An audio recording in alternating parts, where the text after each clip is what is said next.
북한의 미사일 도발과 김정남 피살 사건으로 안보 불안감이 커지는 가운데 강한 대한민국을 만들겠다. 한반도 핵무장을 강력하게 주장하면서 대권 도전에 나선 분이 계시죠. 자유한국당 원유철 의원 모셨습니다. 어서 오세요. 어서 오십시오. 네. 대선 후보 행보를 이제 얼마 전부터 시작하신 거죠? 네. 예. 지난 월요일 날 출마 선언을 했습니다. 어떠세요? 해보시니까? 더 무거운 책임감으로 임하고 있습니다. 하루하루 정말 대한민국 여러 가지 위기에 빠져 있는데 이걸 잘 극복해내서 강한 대한민국을 만들겠다는 초심을 잃지 않고 네. 준비해 나가고 있습니다. 오늘 국방색 자켓을 입으셨는데 특별한 네. 이유가 있으세요? 예, 제가 오늘 제 슬로건이 네. 국민 모두가 편안한 네. 강한 대한민국 든든한 대통령이 되겠다가 제 네. 슬로건인데 일단은 최근에 북한의 여러 가지 도발 형태를 보니까 제가 이 색을 좀 강한 색으로 했습니다. 그러셨군요. 하긴 네. 국회에서 국방위원장을 지내셔가지고 그렇습니다. 예, 국방안보 분야에 있어서는 뭐 전문가로 이렇게 예, 여의도에서는 다 통하더라고요. 예. 자, 그런데 지금 북한이 뭐 미사일도 발사하고 김정남도 암살한 것 같습니다. 최근에 이런 북한 정세를 어떻게 보고 계십니까? 북한 김정은이 굉장히 불안한 상태에 놓여 있는 것이 아닌가라는 추측을 하고 있습니다. 사실 깜짝 놀랐습니다. 2010년, 13년도에 고모부 장성택을 아주 네. 고사포로 잔인하게 처형했지 않습니까? 그다음에 또 자기 형을 이렇게 또 여간첩을 보내서 피살시켰는데 김정은의 그 정권 야욕에는 야욕 앞에는 그 혈육도 다 추풍낙엽인 것 같습니다. 제가 걱정하는 것은 네. 지금 북한의 이제 김정은 정권이 끊임없이 핵과 미사일을 개발해 왔지 않습니까? 네. 지금 김정은은 한 손에는 핵, 한 손에는 미사일, 얼마 전에도 미사일 발사했고요. 양 손에는 핵과 미사일 들고 있고 이 머리가 지금 이성이 마비가 되고 있는 것 같아요. 그래서 이 마비되고 있는 이성이 마비되고 있는 북한 김정은 정권이 언제 도발할지 모른다. 핵과 미사일로. 예. 제가 2010년도에 이제 18대 때 국방위원장을 했는데 제가 직접 목도를 했습니다. 무슨 뭘 목도를 했냐? 네. 천안함 폭침을 마무리하면서 제 국방위원장이 됐는데 네. 연평도 포격을 그냥 바로 해버리는 겁니다. 민가를. 아하, 근데 예. 민가 그래요. 이지 않습니까? 네, 네. 수백 발을 그냥 쏜 겁니다. 민간인 사상자가 예, 민간인인데. 예. 그러니 저 지금 잔인무도한 좀 포악한 정권으로 치닫고 있는 김정은이가 네. 무슨 일을 벌일지 모른다. 예측 불가능하다. 그래서 더 강력한 억제력을 가져야 된다. 북한보다 훨씬 더 강력한 핵 억제력, 도발을 감히 엄두도 못 내게, 오판을 못 내게 억제를 갖춰야 된다. 그런 뭐죠? 차원에서 제가 한국형 핵무장을 반드시 해야 된다. 핵무장을 해야 된다. 예, 그걸 제가 주장하고 있는 겁니다. 그러면 그게 우리가 핵무기를 북한처럼 만들어야 된다, 개발해야 된다 이런 뜻입니까? 네, 그렇습니다. 제가 최근 10년 동안 보시면 김정은의 3대 세습 정권이 끊임없이 핵실험을 했지 않습니까? 네. 작년에만 2차례 했습니다. 5차례 핵실험했고 예. 24차례가 넘는 중장거리 미사일, 예. 얼마 전에 또 중거리 미사일 또 발사했지 않습니까? 예. 또 SLBM이라는 또 이런 또 잠수함에 쏘는 또 거. 탄도미사일 발사하는 거 잠수하면서 네. 그렇죠. 이 대량 살상 무기의 발전한 고도가 심각합니다. 그 위협이 우리 현실로 다가온 거예요. 네. 네. 그러면 우리 대한민국 10년 동안 뭐 했냐? 말폭탄만 했습니다. 말폭탄. 북한은 핵폭탄을 10년 동안 끊임없이 고도화시키는 동안에 우리는 사실은 말폭탄만 한 겁니다. 국회에서는 모여서 규탄 결의안 박수치고 예. 또 유엔 안보리에 유엔 결의. 제재했고 뭐 국제사회가 경제도 했지만 그것이 다 사실상 북한의 핵과 미사일을 고도화시키는데 실패했다는 것이 바로 북한의 5차 핵실험 또 엊그제 발사한 또 중장거리 미사일 이것이 현실인 그동안의 거죠. 대북 정책, 그동안의 북핵을 저지하려고 하는 우리의 노력과 정책이 실패했다. 저는 이런 그렇게 진단을 보입니다. 하시는 예, 거군요. 그렇습니다. 예. 그렇기 때문에 이제 완전히 새로운 패러다임으로 북핵 문제 해결 방식을 가야 된다. 그런데 우리도 예. 핵을 개발하자고 말씀하셨는데 그럼 우리도 뭐 NPT 탈퇴를 해야 됩니까? NPT 10조 규정에 보면 예. 비상사태 때에는 NPT 가입한 국가 탈퇴할 수가 있습니다. 아하, 예. 우리 대한민국은 국제사회 제재를 그렇죠. 받지 않고. 그럼요. 규정이 있습니다. 10조에. 그러니까 비상 상황 속에 비상사태는요. 그런데 우리 대한민국 한반도는 휴전 상태입니다. 휴전 상태. 네. 이 지구상에서 유일하게 지금 전쟁이 지금 잠시 멈춘 상태입니다. 그렇죠. 정전 상태죠. 예, 정전. 예. 한쪽은 계속 핵무기와 미사일을 개발하고 있는데 우리는 그렇지 못하고 있는 상태 아닙니까? 물론 뭐 한미 동맹이라는 그 해구산으로 우리가 억제했지만 그것이 과연 효과적인가? 그러면 예. 대화로 문제를 푸는 것은 불가능합니까? 20년 동안 해왔지 않습니까? 20년 동안 육자 회담도 하고 우리가 끊임없이 북한 정권에게 핵을 포기하고 네. 남북이 같이 평화와 공동의 그런 장을 만들어보자 하고 호소를 했건만 네. 20년 동안 했는데 안 됐지 않습니까? 그게요. 20년이라고 그러셨지만 네. 실제로 김대중 노무현 정권에서는 대화를 열심히 했는데 이명박 정부, 박근혜 정부 지난 9년 동안은 뭐 대화다운 대화를 못해서 이렇게 된 거다 이런 지적이 있습니다. 이 북한의 핵과 예. 미사일은요 이미 그 김일성, 김정일, 김정은에 이어지는 그 유은 통치 비슷한 겁니다. 아하, 예. 이미 그 노무현 대통령 때부터요. 2006년에 처음에 이제 핵실험을 했지 않습니까? 네, 네, 예. 네. 그 전에부터 다 준비가 됐고요. 이미 그 전에 여러 가지 그 상황이 만들어진 거죠. 예. 그래서 그것이 이제 그냥 쭉 진행되는 거고요. 그러니까 오히려 이명박, 박근혜 정부가 대화를 안 하는 바람에 핵무기가 시작된 거 아니다. 그렇습니다. 그런 그래서 말씀이에요. 오히려 그때는 예. 억제를 하기 위해서 강력히 억제를 했지만 그것이 이제 현실적으로 아직 큰 실효를 보지 못하고 있는 것이 현실이죠. 예. 예. 근데 한간에는 이제 원유철 후보께서 아직 국민에게 인지도가 상대적으로 네. 낮기 때문에 네. 현실 가능성이 없는데 튀어보려고 그런 얘기를 한 게 아니냐. 뭐 네, 노이즈 예. 마케팅? 네, 그러니까 이렇게 좀 네. 눈에 확 띄는 뭔가를 하기 네. 위해서 네. 별 고민 없이 그런 게 아니냐라고 네. 얘기를 하는데 지금 그래요? 말씀하신 거 보니까 오래전부터 생각하시는 그렇습니다. 제가 이제 2010년도 네. 국방위원장 할 때 조건부 핵무장을 주장했죠. 우리도 핵을 갖되 북한이 핵을 포기하면 같이 포기한다.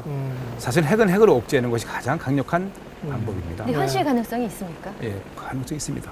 제가 얼마 전에도 제가 이제 20대 국회에 들어서 핵 포럼을 만들었어요. 우리 자유한국당 의원들하고 네. 함께 네. 핵 포럼 만들어 전문가들 말씀 다 듣고 했는데 네. 우리는 마음만 먹으면 네. 대한민국 마음만 먹으면 막강한 과학력, 기술력, 경제력으로 6개월에서 1년 6개월 사이에 핵을 만들 수 있습니다. 할 수 6개월. 있다. 핵무기, 예, 그렇습니다. 예. 그렇군요. 그래요? 그 미국이 뭐라 그럴까요? 미국 입장에서는 뭐 별로 좋은 소식이 아니겠죠. 굿뉴스가 아니겠죠. 그 중국. 중국도 물론이죠. 예. 저는 지금 사드 배치 하나 제대로 못하는 이 우리 대한민국 아닙니까? 솔직히. 예? 지금 우리 대한민국 국민들의 안위를 지키기 위해서 북한 핵과 미사일에 맞서서 사드 방어용이거든요. 이걸 배치하는 것도 지금 중국이 내정 간섭하듯이 이래저래 하고 있고요. 또 미국도 사실 여러 가지로 저기 하는데 아무튼 저는 더 강한 대한민국, 당당한 대한민국이 되기 위해서라도 네. 이제 우리 국민들의 안위, 네. 군사 주권적인 문제는 우리 스스로 결정해서 해야 된다. 반드시 우리가 자고면 할 거 없이 강력하게 이런 문제를 해야 된다라고 저는 생각을 하고 있습니다. 핵무장을 하면 사드 같은 거 필요 없다. 그렇습니다. 그런 얘기입니까? 그렇습니다. 트럼프 대통령도 당선 후보 시절에 예. 한국 핵무장 해라고 하지 않습니까? 트럼프가 그 그랬죠. 얘기했어요. 그렇죠. 맞아요. 그럼 그래서 네. 제가 새누리당 그 당시 특사단장으로 미국에 갔을 때 네. 트럼프 행정부 인수위원들한테 얘기를 했어요. 네. 뭐 트럼프 당선인이 뭐 김정은하고 햄버거를 먹으면서 뭐 협상했다 그래서 안 된다. 대한민국 빼놓고 햄버거 먹으면 안 된다. 절대 안 된다. 예. 왜냐하면 트럼프 대통령하고 김정은하고 이 햄버거를 먹겠다는 얘기는 이 상태에서 핵을 동결하겠다는 뜻이거든요. 그러니까 사실상 핵을 인정한 그렇죠. 상태에서 더 만들지 그런 마라. 뜻이에요. 그거 안 된다. 그건 사실 미국의 ICBM 이 장거리 미사일 안 날아가면 네. 뭐 이게 될 수도 미국은 있다. 신경 안 이런 쓰겠다. 이런 취지도 혹시 담겨 있는 것이 아닌가 싶어서 네. 절대 안 된다. 제가 모든 인수위원들하고 미국 공화당의 외교안보 라인한테 얘기를 했습니다. 북한에 비핵화를 해든지 네. 안 되면 우리도 핵무장 강력한 해달라. 핵 억제 능력을 갖출 수밖에 없다. 음. 그거는 뭐 우리 국민의 또 우리 국가의 이게 운명이 자유권이다. 달린 문제다. 자유권 제한을 살 수밖에 없다. 알겠습니다. 예. 네. 우리 원시철 후보께서 굉장히 그 심혈을 기울인 비전, 사업 중에 하나가 유라시아 큰길 프로젝트란 공약입니다. 네네. 근데 일반 국민 여러분들이 얼마나 많이 알고 계실지 궁금한데 잘 모르시는 것 같아요. 일단 준비해 주신 판넬을 한번 그래요. 보면서 네네. 설명을 좀 듣겠습니다. 도와드릴까요? 네네네. 예. 유라시아 자, 이거나요? 큰길. 예, 유라시아 네. 큰 길입니다. 네. 유라시아 큰 길은 네. 이 유럽과 아시아, 네. 이 유럽과 아시아에 대한민국의 미래가 있다. 저는 이렇게 보고 있습니다. 예. 한국이 여기 있구나. 예, 한국에 우리가. 있습니다. 사실 우리 대한민국이 반도 아닙니까? 네. 이 반도는 이 대륙과 그 해양의 음. 연결 지점에 있는 아주 지정학적으로 이 지경학적으로도 아주 굉장히 좋은 위치인데 그럼요. 예. 북한 벽에 가로막혀서 위로 갈 수가 없어요. 우리가 섬처럼 예, 돼 그렇습니다. 섬처럼 돼 있습니다. 섬처럼. 이 유라시아 대륙은 전 세계 인구의 70%, 면적의 40%를 차지하고 있고 중국, 러시아, 그렇습니다. 유럽 쪽이니까. 예, 우리나라의 경제 영토를 이쪽으로 이제 앞으로 차지해야 됩니다. 예. 그런데 대한민국이 수출 항국 아닙니까? 우리 유라시아에다가 대한민국 우수한 제품을 많이 팔아서 우리 대한민국이 경제력도 살리고 경제도 살리고 일자도 만들어야 되는데 그러기 위해서는 수출 실크로드, 그러니까 실크로드가 무역 실크로드가 필요한 겁니다. 네. 예. 그런데 지금은 북한 되게 예. 지금 배로 왔다 갔다 하죠. 아니, 그렇습니다. 예, 뭐 지금 지금 항공기로도 하지만 그렇습니다. 지금 말씀하신 대로 이 유럽에서 우리 대한민국의 기업의 물건을 발주했을 때 네. 가는 수송기를 제가 간략히 말씀드리면 이 수송 부산항에서 할 때입니다. 네. 부산항에서 가면 이렇게 대만 해협을 거쳐서 싱가포르를 거쳐서 인도양을 거쳐서 네. 이제 이게 홍해, 수에즈나 어쩌지 이렇게 예. 합니다. 그렇구나. 이 수송길이 한 달, 약 30일 걸립니다. 네. 예. 그런데 러시아의 횡단 철도인 이 시베리아 횡단 철도, 네. 이 TSR로 갈 경우에는 열흘이면 갑니다. 열흘. 그리고 중국 대륙 철도, 이 중국 횡단 철도 갈 때 일주일이면 갑니다. 평균. 아, 그러니까 그래요? 수송길이 짧아질수록 수출 경쟁력이 높아지고 물류 비용이 예, 그렇습니다. 물류 비용이 좋아지니까요. 한진 해운 사태 때 보듯이 네. 이 바닷길이 막히면 얼마나 우리가 많은 어려움을 겪죠. 예. 그렇습니다. 그렇죠. 대한민국 수출을 먹고 살아야 되지 않겠습니까? 그럼 어떻게 연결하는 그래서 제가 네. 고민을 했습니다. 이 정부에서 맨 처음에는 구상했던 것이 실크로드 익스프레스라는 건데 이 실크로드 익스프레스가 뭐냐면 부산에서 출발해서 철도입니다. 네. 기차가 이제 부산 출발해서 강릉, 제진, 나진 거쳐서 블라디보스톡, 그러니까 TSR 그렇죠. 북한을 통과해서. 네, 북한을 통과해서 가는 게 바로 실크로드 그러면 익스프레스였어요. 당분간은 안 되겠네. 예, 이거를 이제 북한이 정부에서 지금 뭐 저런 상태니까. 그렇습니다. 어. 정부에서 이런 구상한 겁니다. 그 네. 제가 이거 안 되는 거 하지 말자.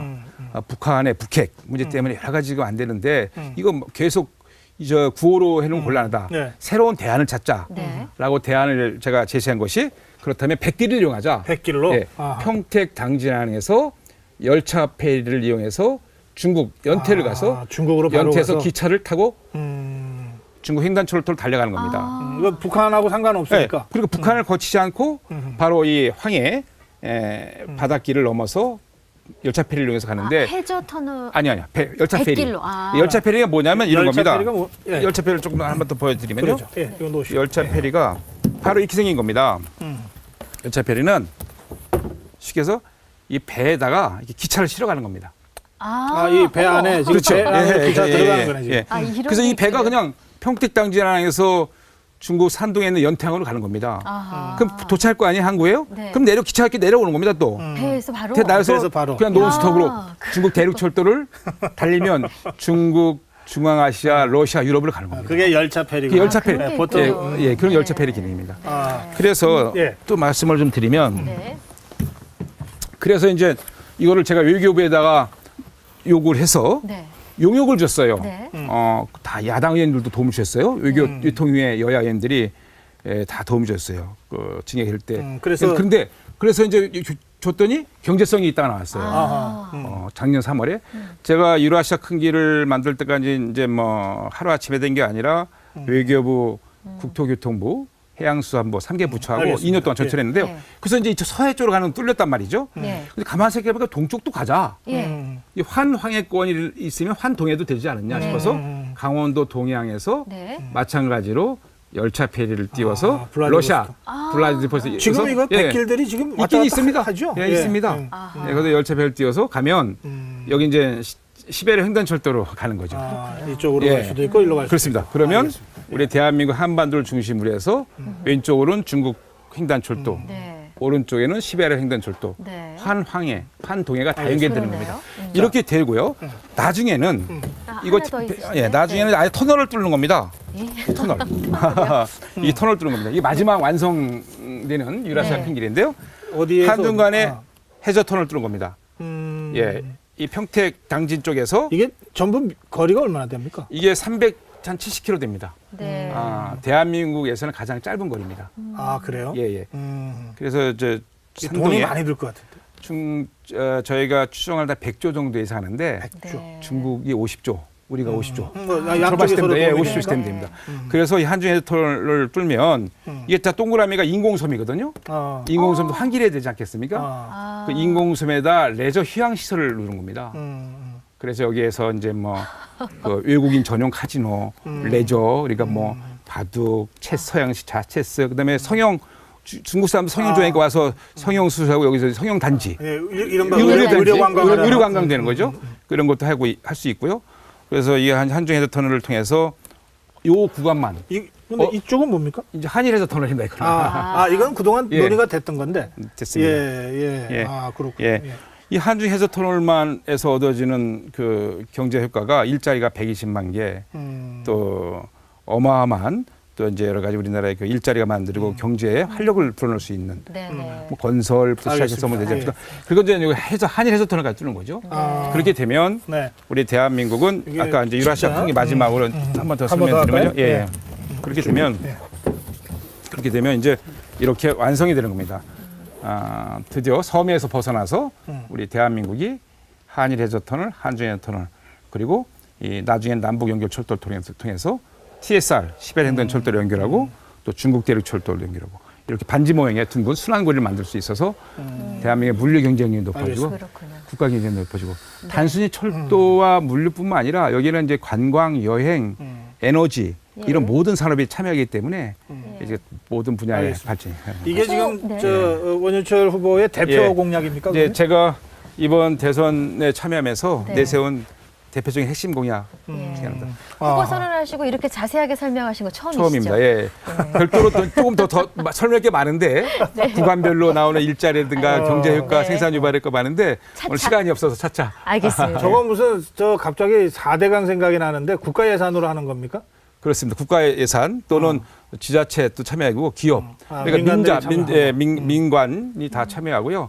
또 외국 자본 다 해서 특히 이제 중국, 러시아, 일본이 다 공동으로 이 남북한과 함께 합작 사업이기 때문에 한반도 평화 정착에도 도움이 된다. 저 정도 되면 북한이 불장난 하고 싶어도 못 하겠네요. 그렇습니다. 예, 그렇습니다. 그런 효과가 또 이제 있다는 거죠. 네. 알겠습니다. 예. 자, 주제를 좀 바꿔보겠습니다. 네.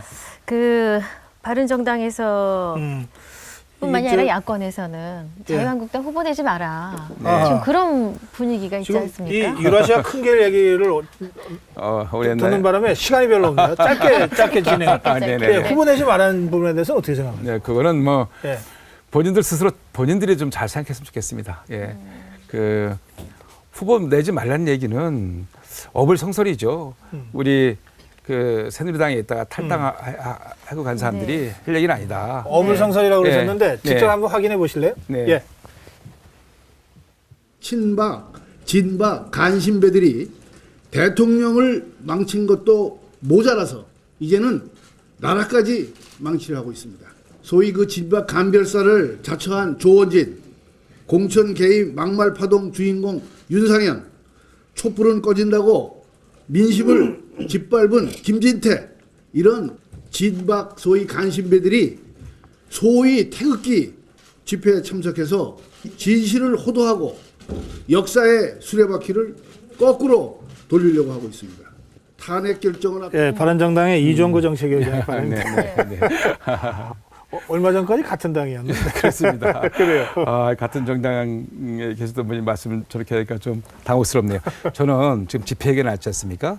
제가 빅테이블을 새로 지금 제안하고 있습니다. 대한민국의 주말, 정말 대한민국이 두동강이 나고 있습니다. 이 촛불 집회와 태극기 집회로 대한민국 두동강이 나고 있고 또 정말 이 탄핵 정국 빨리 수습이 돼야 되는데 마주 달리는 두 기차처럼 달리는 걸 보고 이제 세워야 된다. 여야 그 당 대표와 또 원내 대표들이 모여서 여야 정치 대협상회를 통해서 탄핵 정국을 수습해야 된다. 이대로 두고 볼 수가 없습니다. 만약에 이제 운명의 날이 사실 뭐 심판이 결정된 날이죠. 그런 날 결정이 되면 지금도 저렇게 많은 시민들이 자기의 뜻을 관철해서 나오시는데 이제 주말 집회가 아니라 매일 집회가 될 겁니다. 탄핵 후가 더 걱정이다. 네, 그리고 탄핵이 인용이 되든 기각이 되든 후폭풍도 걱정이고요. 그 전에 우리 정치권에서 대타협을 해야 된다. 네. 그걸 제가 아주 성명도 발표하고 호소하고 지금 있습니다. 네. 여야 의원들이 저 태극기 집회나 촛불 집회에 나갈 일이 아니다. 제가 가지 말라고 공개적으로 성명을 발표했습니다. 머리를 맞대고 이건 정치적 해법을 예, 모색해야 정치로 된다. 풀어가자. 네. 예, 예. 문제는 지지율입니다. 네. 지금 지지율이 아직 그렇습니다. 그렇죠. 네. 예, 낮습니다. 네. 조사에 들어간 지도 얼마 안 되지 않아요? 사실은 지금 여야의 그 대선 주자들이 소위 대선 주자들이 지난 대통령에 출마를 하셨던지 네. 아니면 최소한 경선에 참여했던 분들 대다수입니다. 아하. 근데 저는 이제 본격적으로 강한 대한민국을 만들겠다고 출마 선언한 지가 겨우 이제 열흘 돼가고 있습니다. 아하, 네. 열흘 되는데 이제 제가 여러 가지 오늘 말씀드린 대한민국의 미래 비전 네. 또 저의 확고한 여러 가지 이 대한민국의 위기를 기회로 만들겠다는 그런 그 비전 이런 네. 것들을 국민들에게 잘 말씀드려서 네. 좋은 그 결과로 맺어지도록 알겠습니다. 지지를 많이 네. 높이도록 하겠습니다. 그 당내에서 네. 가장 강력한 라이벌을 누구로 생각하십니까? 지금 뭐 당내에서는 뭐 다들 훌륭한 분들이시죠. 네. 정말 한 분 한 분 정말 우리 소중한 분들이지만 전 당내보다 당에 있는 분이 사실 걱정입니다. 네. 당내는 문제 없다. 네. 당에 그 황교안 권한대행께서 이제 뭐 출마를 하시게 된다면 네. 가장 강력한 라이벌이 되지 않을까. 그 황교안 권한대행 출마 문제는 어떻게 생각하세요? 하면 안 된다는 의견들이 굉장히 많아요. 지금은 대통령 출마를 생각할 여력이 없죠. 엄중한 안보 상황이라든가 네. 또 최근에 구제역 등 이 민생 안정을 위해서 집중해야 할 때고요. 나중에 이런 거 다 풀리고 또 탄핵 정국이 또 해소되고 또 법적인 문제가 해소되면 황교안 대행도 나오실 수 있고 황교안 대행께서는 지금 법 여권 인사 아니겠습니까? 우리 그래서 고위당 정의도 같이 하지 않습니까? 그래서 원내에서는 원유철, 원내에서는 이제 황교안 대행 그래서 멋지게 우리가 자유한국당에서 경쟁을 해서 우리 당의 경쟁력을 대선 후보의 경쟁력을 높이도록 하겠습니다. 그 이후에 바른정당과의 단일화도 생각하고 있습니까? 후보 단일화? 바른정당. 사실은 바른정당 의원들이 탈당을 하시려고 할 때 제가 간곡히 말렸습니다. 우리 김무성 대표님, 네. 유승민 원내대표님 지금 나갈 때가 아니다. 내년이 대선인데 그 당시에 내년이 네. 대선인데 나가면 되겠냐. 대선을 코앞에 두고 우리가 지금 문제가 있다면 여기서 혁신을 하고 네. 개혁을 하고 새롭게 거듭나야지. 네. 지금 탈당하시면 어떻게 하냐. 지금 탈당하는 것은 보수의 균열이고 네. 오히려 합해도 모자랄 판인데 네. 나가시면 절대 안 된다. 그래서 제가 9인 중진 협의체도 제안하고 네. 나중에 6인 중진 모임을 이제 만들어서 외부에서 비대위원장이 모셔서 네. 그리고 우리 새누리당이 거듭게 태어나자. 네. 그렇게 호소했습니다. 그런 측면에서 보면 나가신 것에 대해서 굉장히 개인적 유감이죠. 그럼에도 불구하고 지금 대한민국이 워낙 총체적인 위기를 맞고 있으니까 함께 해야 된다. 예, 그럼요. 네. 지금은 너무 위기라 이 위기를 극복할 수 있는 것은 그래도 알겠습니다. 보수 중도 세력인 우리 자유한국당이 중심이 돼서 이 대한민국 위기를 극복해야 된다. 그런 차원에서 다 포용할 생각입니다. 다. 알겠습니다. 자, 말씀 여기까지 듣겠습니다. 고맙습니다. 나와주셔서 네, 네. 고맙습니다. 악수하시죠.